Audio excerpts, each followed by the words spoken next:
Hi welcome to YouTube channel. ఈరోజు healthy breakfast ఒకటి చూసేద్దాం రండి.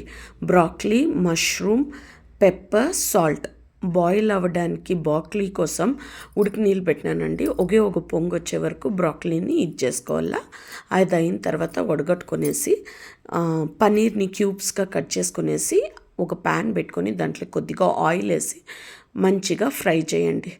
పనీరు రెడ్గా ఫ్రై అవ్వాలా. ఇలాగా ఫ్రై అయిన తర్వాత అదే ప్యాన్లోనే మష్రూమ్ని గుడక కడిగి వేసేసి లైట్గా సాల్ట్ వేసేసి క్యూబ్స్గా చేసుకొని ఉన్నాం కదండి, అవి గుడక వేసి బ్రాక్లీ గుడక వేసి ఆల్రెడీ మష్రూమ్ ఉడికిపోయేసింది. ఇది గుడక వాటర్ ఏమన్నా ఉంటే ఎవాపరేట్ అయ్యేదాకా ఉండి కొద్దిగా సాల్ట్, తగువైనంత పెప్పరు వేసి మంచిగా కలుపుకొని మీకు అందరికీ ఈ బ్రేక్ఫాస్ట్ నచ్చింటే కనుక కమెంట్ చేసేసేయండి. Healthy breakfast. Thank you for watching. Bye.